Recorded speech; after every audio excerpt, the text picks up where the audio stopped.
दोस्तों, आज की इस वीडियो का टॉपिक है कि जो हमारा पंखा होता है जो कि हमारा सिंगल फेज से चलता है, उसमें हम दो वाइंडिंग को क्यों करते हैं।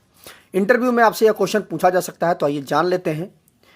देखिए, कोई भी अगर हमारी सिंगल फेज की यदि वो मोटर है तो उसे घुमाने के लिए, या कोई भी मोटर है हमारी, चाहे सिंगल फेज की हो चाहे थ्री फेज की हो, अगर थ्री फेज की है तो भी, अगर सिंगल फेज की है तो भी, उसको घुमाने के लिए हमको रोटेटिंग मैग्नेटिक फील्ड की हमें ज़रूरत होती है। अगर रोटेटिंग मैग्नेटिक फील्ड हमें नहीं मिलेगी या उस पंखे को नहीं मिलेगी तो वह पंखा चलेगा नहीं, घूमेगा नहीं। तो बात यह आती है कि अगर थ्री फेस है हमारा तो उसमें तो कोई दिक्कत ही नहीं है, उसमें तो थ्री फेस सप्लाई है, मतलब आर वाई बी, वहाँ पे तीन फेस होते हैं।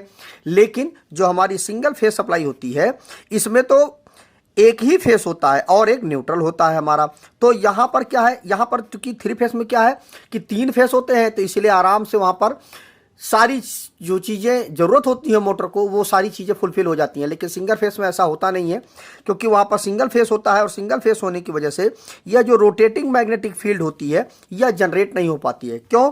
क्योंकि जब हम सिंगल फेस सप्लाई हम किसी मोटर को देते हैं या पंखे को देते हैं, तो वहाँ पर अल्टरनेटिंग जो हमारी मैग्नेटिक फील्ड होती है वह पैदा होती है।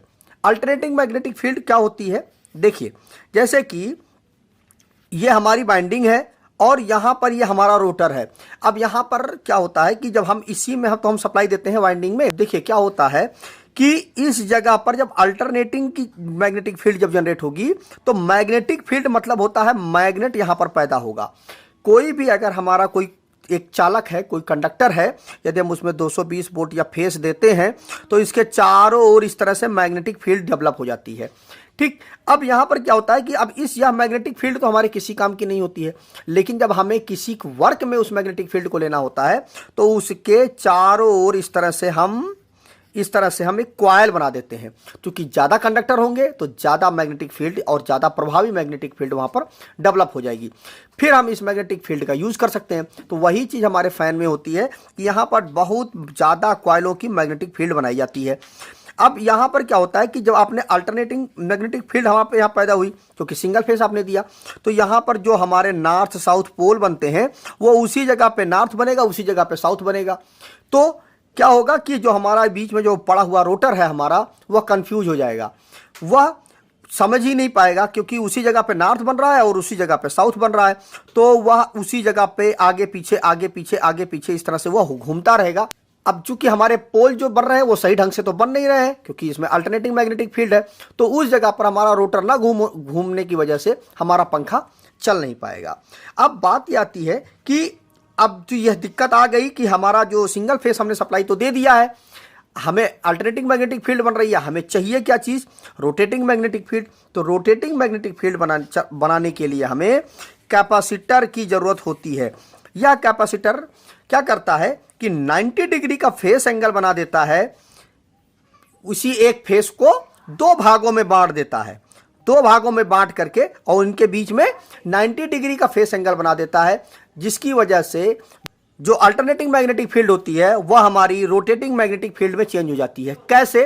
देखिए, अब यह फेस तो हमने दो भागों में बांट दिया, अब ये दो भागों में हम करेंगे क्या बांट करके? देखिए, जो हमारा पंखा होता है या हमारी जो सिंगल फेस की मोटर होती है, उसमें हमारी दो वाइंडिंग होती है, रनिंग की होती है और स्टार्टिंग की होती है। अब इसमें क्या होता है कि देखिए, ये रनिंग की है हमारी और ये स्टार्टिंग की वाइंडिंग है। इसमें क्या करते हैं हम, उस जो हमारी एक वाइंडिंग है उसका एक सिरा और दूसरी वाइंडिंग है उसका दूसरा सिरा, इन दोनों को हम शॉर्ट करके वहां पर हम न्यूट्रल दे देते हैं, और जो पहला वाला जो सिरा होता है उन दोनों सिरों के बीच में हम कैपेसिटर लगा देते हैं और एक जगह पे हम फेस दे देते हैं। अब यहां पर देखिए, जो हमारा फेस है वो यहां पे आया और वहां से अब देखिए कैपेसिटर की वजह से केवल एक इस साइड चला गया और एक इस साइड चला गया। यह कितनी डिग्री का कोण बन रहा है? देखिए, ये 90 डिग्री का कोण बनने लगा यहां पे। अब यहां पर ये दो भागों में बट गई। अब क्या है कि एक हमारा यहां से गया तो एक हम रोटर को यहां से एक पोल बना के देगा और एक पोल यहां से बना के देगा, और हमारा रोटर जो है अब कंफ्यूज नहीं होगा, वह आराम से घूमता रहेगा। ठीक, कुल मिलाकर के बात यह हुई, जो हमारा कैपेसिटर जो मेन गेम करता है यही करता है कि वह दो भागों में फेस को बांट करके इस तरह से, यहां पर देखिए दो फेस, ये देखिए यहां से एक फेस आया 220 वोल्ट हमारा, वो क्या किया, एक इधर चला गया और एक इधर चला गया, केवल कैपेसिटर ये तो इधर सीधे जा ही रहा था, कैपेसिटर की वजह से यह 90 डिग्री के एंगल पर मुड़ गया। और इस मुड़ जाने की वजह से यहाँ पर क्या था कि 220 वोल्ट आप सीधे दे रहे थे, तो यहीं पर नॉर्थ साउथ बन रहा था। अब यहाँ पर दो चूंकि बाइंडिंग हो गई, इसीलिए दो बाइंडिंग की जाती है कि यहाँ पर नॉर्थ साउथ पोल अलग अलग हमारे बनेंगे, तो हमारा रोटर कंफ्यूज नहीं होगा और वो रोटेट करता रहेगा। तो मुझे उम्मीद है कि आपको यह चीज़ क्लियर हो गई होगी कि पंखे में हम दो वाइंडिंग क्यों करते हैं। केवल और केवल इसीलिए करते हैं क्योंकि हमें स्टार्टिंग कैपेसिटर हमें लगाना पड़ता है। स्टार्टिंग कैपेसिटर की वजह से हमारा जो फेस एंगल है वो बन जाता है और हमारा पंखा आराम से घूमने लगता है। तो मुझे उम्मीद है कि आपको यह चीज़ अच्छे से क्लियर हो गई होगी। वीडियो अगर अच्छा लगा हो तो वीडियो को शेयर कर दीजिएगा अपने दोस्तों के साथ, जिससे उनको भी यह टॉपिक अच्छे से क्लियर हो जाए और कभी इंटरव्यू में उनसे यह क्वेश्चन पूछा जाता है तो आसानी से जवाब दे पाएँ। तो आज की इस वीडियो में बस इतना ही। नमस्कार दोस्तों।